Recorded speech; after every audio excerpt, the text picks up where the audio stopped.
नमस्कार बालमित्रांनो, इयत्ता 5वी विषय परिसराभ्यास भाग 2 धडा 9 स्थिर जीवन आणि नागरी संस्कृती या पाठामध्ये आज आपण मुलांनो नागरी संस्कृतीचा उदय आणि विकास कसा झाला, त्याचप्रमाणे त्रियुग सिद्धांत म्हणजे काय याविषयीची माहिती आज आपण पाहणार आहोत। मुलांनो, त्रियुग सिद्धांत हा कोणी मांडला तर आपल्याला असं म्हणता येईल की माणसाने सर्वप्रथम वापरात आणलेला धातू कोणता याबद्दल आपल्या मनात कुतूहल असते। युरोपमधील संग्रहालयामध्ये जमा झालेल्या पुराणवस्तूच्या संग्रहाचं वर्गीकरण करण्यासाठी ख्रिस्टियन थॉमसन नावाच्या अभ्यासकाने त्रियुग पद्धती नावाची एक पद्धत अंमलात आणली। त्यांनी त्या वस्तूंची वर्गवारी 3 गटांमध्ये केलेली आपल्याला दिसून येते आणि त्यामध्ये पहिला जो आहे त्यामध्ये दगडाची हत्यारे म्हणजेच अश्मयुग ज्याला आपण म्हणतो, तर या अश्मयुगाचा या ठिकाणी विचार केलेला आहे। अश्मयुगामध्ये मानवाने दगडी हत्यारांचा वापर कशा पद्धतीने केला, ती हत्यारे कोणकोणती आहेत त्याचं वर्गीकरण त्यांनी केलेलं आपल्याला या ठिकाणी दिसून येतं। त्याचप्रमाणे दुसरा भाग जो आहे तो ताम्रयुग। या ताम्रयुगामध्ये तांब्याचा शोध जेव्हा लागलेला होता त्याचं प्रमाण कमी अधिक पाहून त्यामध्ये कोणत्या वस्तू तयार केल्या गेल्या आणि तांब्याची हत्यारे कशा प्रकारे बनवली गेली याविषयीची माहिती या गटामध्ये केलेली आपल्याला दिसून येते। त्याचप्रमाणे लोखंडाची हत्यारे आणि इतर वस्तू लोहयुगामध्ये कशी निर्माण झाली, लोखंडाचा शोध कशा पद्धतीने लागला आणि लोहयुगामध्ये विविध संशोधन कशा प्रकारे झाले याविषयीची माहिती या त्रियुग सिद्धांतामध्ये या ठिकाणी केलेली आपल्याला दिसून येते। मुलांनो, दगडांची हत्यारे म्हणजेच अश्मयुग, दुसरा तांब्याची हत्यारे आणि इतर वस्तू त्यालाच आपण ताम्रयुग असे म्हणतो, तर लोहयुगामध्ये लोखंडाची हत्यारे आणि इतर वस्तूंचा शोध कशा प्रकारे लागला याविषयीचं वर्गीकरण आपल्याला ख्रिस्टियन थॉमसन यांनी केलेलं दिसून येतं। ही वर्गवारी ठरविताना दगडांची हत्यारे आधीच्या काळातील, तांब्याची हत्यारे आणि वस्तू यांचा काळ, त्यानंतरचा काळ आणि लोखंडाची हत्यारे आणि वस्तू यांचा काळ सर्वात नंतरचा हे थॉमसनने सप्रमाण दाखवून दिलेले आपल्याला दिसून येते। त्यानुसार अश्मयुग, ताम्रयुग आणि लोहयुग अशी नावे या कालखंडांना दिली गेली। त्यामुळं सर्वसाधारणपणे अशी समजूत झाली की तांबे हाच सर्वप्रथम वापरात आणलेला धातू होय, परंतु तसे मात्र आपल्याला दिसून येत नाही, कारण प्रत्यक्षात मात्र सोने हा वापरात आलेला पहिला धातू आहे। सोने निसर्गतः अत्यंत नरम असल्यामुळे त्याचा उपयोग हत्यारे आणि अवजारे बनवण्यासाठी करता येत नव्हता। आजकाल आपण खूप मोठ्या प्रमाणावर सोनं वापरत असतो, त्याची आपल्याला अलंकार बनवण्यासाठी त्याचा वापर या ठिकाणी करता येतो, पण हत्यारं आणि अवजारे बनवण्यासाठी इतक्या महागाचं सोनं आपण या ठिकाणी वापरू शकत नाही। मात्र आपल्याला असं दिसून येतं की सोन्यानंतर माणसाला अशा धातूचा शोध लागला की ज्यापासून त्याला हत्यारे अवजारे बनवता येणे शक्य होऊ लागले आणि तो धातू म्हणजे तांबे होय। ज्या काळात तांबे वापरायला सुरुवात झाली त्या काळालाच आपण ताम्रयुग असे या ठिकाणी म्हणतो। तांब्याच्या वापराचा सुमारे 7000 वर्षापूर्वीपासूनचा पुरावा आपल्याला या ठिकाणी मिळतो। ज्या प्रदेशामध्ये तांबे दुर्मिळ होते तेथे तांबे मोठ्या प्रमाणावर वापरणे शक्य नव्हते, त्यामुळं तांब्याचा उपयोग कसा करायचा हे माहीत असूनही तेथे दगडाची हत्यारे आणि अवजारे यांचाच वापर अधिक होत राहिला। अशा स्थळांना उत्खननात तांब्याच्या वस्तू मिळाल्या तरी त्याचे प्रमाण फार कमी होते, म्हणून अशा स्थळांना ताम्रयुगीन न म्हणता ताम्र पाषाणयुगीन असं म्हटलं जातं, कारण की ताम्र म्हणजे तांबे आणि पाषाण म्हणजे दगड। ह्या दगडांचा आणि तांब्याचा वापर ज्या ठिकाणी केला जातो त्याला आपण ताम्रपाषाण संस्कृती किंवा ताम्रपाषाणयुगीन असं या ठिकाणी म्हटलं जातं। मुलांना, तांबे हे सोन्याच्या तुलनेत कठीण असले तरी त्यापासून वस्तू बनवण्याच्या दृष्टीने ते नरमच असते, त्यामध्ये जास्त मिसळले की त्याला पुरेसा कठीणपणा येतो। तांबे आणि कथील अशा मिश्र धातूलाच आपण कांस्य असे म्हणतो। नव अश्मयुगातील माणूस वस्तू बनवण्यासाठी कांस्य किंवा कासे या धातूचा वापर करू लागला, म्हणून त्या काळाला कांस्ययुग असे म्हटले जाते। मिश्र धातू बनवण्यासाठी धातू वितळावे लागतात। जस्त आणि कथील हे धातू कसे वितळायचे याचे ज्ञान माणसाला कासे बनवण्याच्या सुमारे 1000 वर्षा आधीपासूनच आपल्याला या ठिकाणी असलेले आपल्याला दिसून येते। यानंतर आपण प्राचीन नागरी संस्कृतीमध्ये मानवाने चाकावर कशा प्रकारे भांडी बनवली याविषयीची माहिती बघू. तर मुलांना ताम्रयुगाचा काळ हा नवनव्या शोधांचा होता, वेगाने होणाऱ्या बदलांचा होता. याच काळात लागलेला अत्यंत महत्त्वाचा शोध म्हणजे चाक होय. हे सर्वसाधारणपणे मान्य केले जाते की चाकाचा उपयोग मातीची भांडी घडवणाऱ्या व्यक्तींनी सर्वप्रथम केला.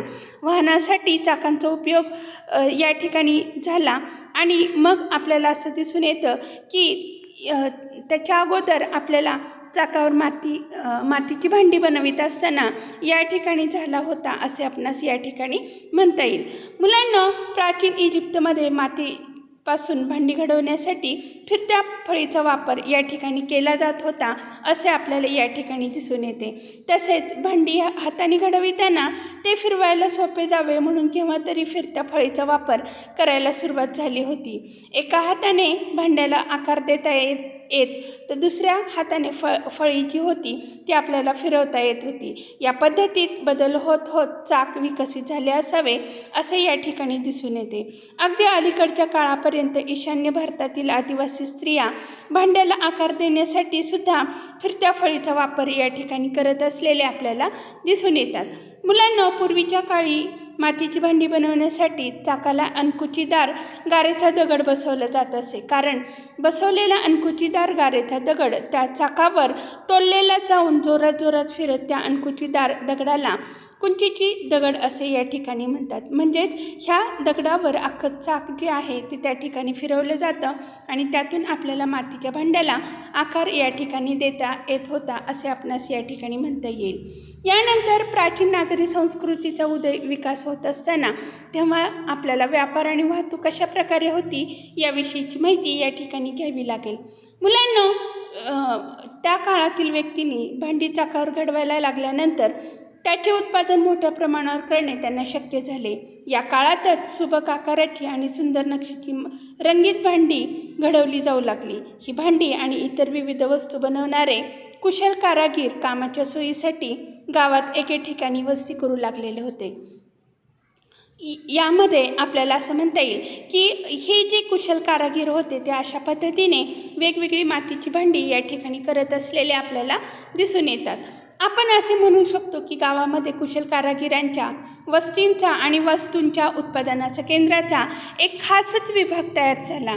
परंतु हे ज्या गावामध्ये कच्चा माल सहजपणे उपलब्ध होत होता आणि जी गावे व्यापाराच्या दृष्टीने अधिक सोयीची होती त्या गावामध्येच हे सगळं घडलं आणि मग त्या गावाचा विस्तार या ठिकाणी हळूहळू झालेला आपल्याला दिसून येतो. वस्तूचे उत्पादन मोठ्या प्रमाणावर सुरू झाल्यानंतर व्यापारात देखील वाढ झालेली आपल्याला दिसून येते. वाहतुकीच्या पद्धतीत बदल होणे गरजेचे होते. याच काळात चाकांच्या गाड्या वापरायला सुरुवात झालेली आपल्याला दिसून येते. मुलांना जेव्हा नगराचा आणि उदय झाला तेव्हा लिपीचा आणि भाषेचा शोध आणि सांकेतिक भाषेचा शोधसुद्धा या ठिकाणी लागलेला आपल्याला दिसून येतो. दूरवर पसरलेला व्यापार आणि मालाची जलद वाहतूक आणि मोठ्या प्रमाणावर उत्पादन करणारी उत्पादनाची केंद्रे यामुळं अनेक प्रकारची कामे करणारे लोक एका ठिकाणी आले. नगरे उदयाला आली.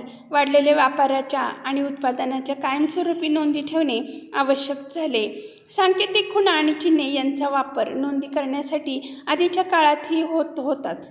सांकेतिक खुणा असलेली खापरे उत्खननात आपल्याला मोठ्या प्रमाणात सापडलेली या ठिकाणी दिसून येतात. मुलांना ही तर काही सांकेतिक खुणा असलेली चित्र दाखवलेत की ज्याच्यामध्ये आपल्याला चर्च असेल, पूल असेल किंवा घरे असतील, मंदिरं असतील ह्याचीसुद्धा सांकेतिक चिन्ह नकाशामध्ये आणि आपल्याला प्रत्यक्षात या ठिकाणी असलेली खुणा आणि चिन्हे या ठिकाणी दिसून येतात आणि त्यावरून त्याचा अर्थ काढून आपण ती वस्तू कोणती आहे हे देखील पाहतो.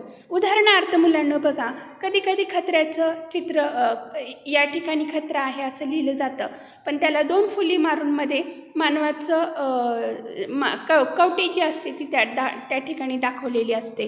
मुलांना आणखीन दुसरं उदाहरण घ्यायचं झालं तर आपल्याला असं म्हणता येईल की अलीकडच्या काळामध्ये एखादं सिरियस पेशंट गाडीमध्ये चाललेला असताना त्या ठिकाणी सायरन वाजवलं जातं. म्हणजे ॲम्ब्युलन्सच्या माध्यमातून त्या ठिकाणी आवाज जो आहे तो त्या ठिकाणी केला जातो आणि मग आपण असं समजतो की या गाडीतून चालणारा व्यक्ती हा सिरियस आहे आणि तो हॉस्पिटलमध्ये चालला आहे, त्याला एमर्जन्सी रस्ता मोकळा करून देणं हे गरजेचं आहे. आणखीन एक उदाहरण आपल्याला असं देता येईल की रस्त्यावर आपल्याला सिग्नल या ठिकाणी असलेला दिसतो, हिरवा, लाल आणि पिवळा असा दिवा या ठिकाणी लागलेला दिसतो. यामध्ये सुद्धा आपल्याला बघा काय पाहायला मिळतं, तर लाल लागला तेव्हा गाड्यांनी थांबायचं आहे, ग्रीन लागला तेव्हा चालू व्हायचं आहे. अशा स्वरूपाचे सांकेतिक चिन्ह आपल्याला या ठिकाणी असलेले दिसून येतात. हे आपल्याला कोणी शिकवत नाही, पण आपण निरीक्षणाने ह्या गोष्टी शिकू शकतो, कारण ते आपले सांकेतिक चिन्ह आणि खुणा आहेत असे आपल्याला या ठिकाणी म्हणता येईल.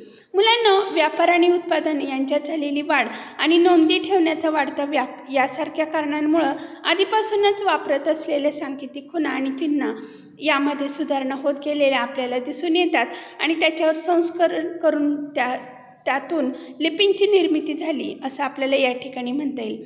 मुलांना यानंतर आपण पुढचा मुद्दा पाहतोय तो म्हणजे नागरी समाजव्यवस्था. तर त्या काळामध्ये समाजव्यवस्थेचा विकास कशा पद्धतीने झाला होता हे आपण पाहूयात. जगातील प्राचीन नागरी संस्कृतीचा उदय आणि विकास होण्यामागं एकच कारण होतं आणि ते कारण कोणतं होतं, तर व्यापारातील भरभराट.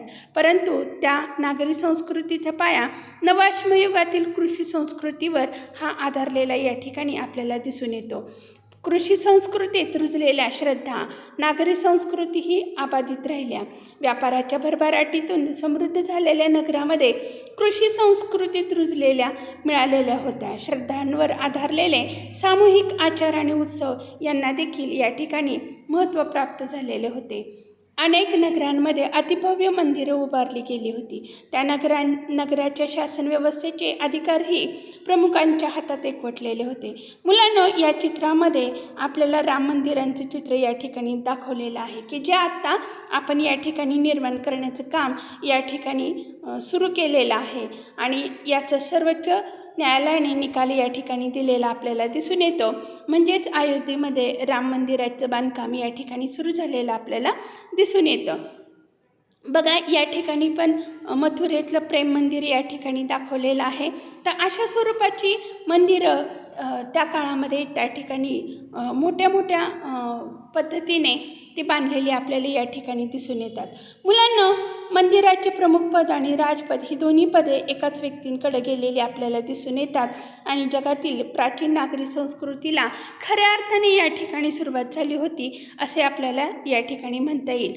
तर मुलांना अशा पद्धतीने आज आपण या ठिकाणी मंदिरं कशी निर्माण झाली हे बघितलेलं आहे. मुलांना चाकावर चालणाऱ्या गाड्या सर्वप्रथम मेसोपोटेमियामध्ये या ठिकाणी तयार केलेल्या आपल्याला या ठिकाणी दिसून येतात. हडप्पा संस्कृती देखील प्राचीन नागरी संस्कृती होती आणि त्या संस्कृतीमधील चाकांची खेळणी अशा प्रकारची तयार झालेली होती असे आपणास म्हणता येईल. हा पाठ मुलांना तुम्हाला समजला असेल. आज या पाठामध्ये आज आपण त्रियुग सिद्धांत म्हणजे काय, प्राचीन नागरी संस्कृतीचा उदय आणि विकास कशा पद्धतीने झाला, त्यातून व्यापाराची भरभराट कशी झाली आणि त्या काळामध्ये चाकावर चालणारी मातीची भांडी कशा पद्धतीने तयार केली जात होती आणि खेळणी कशी होती आणि जगाचा तुलनात्मक अभ्यास या ठिकाणी केलेला आपल्याला दिसून येतो. हा पाठ संपलेला आहे. त्याला लाईक करायला विसरायचे नाही. जोपर्यंत पाठ समजत नाही तोपर्यंत तो वारंवार पाहायचा आहे. धन्यवाद.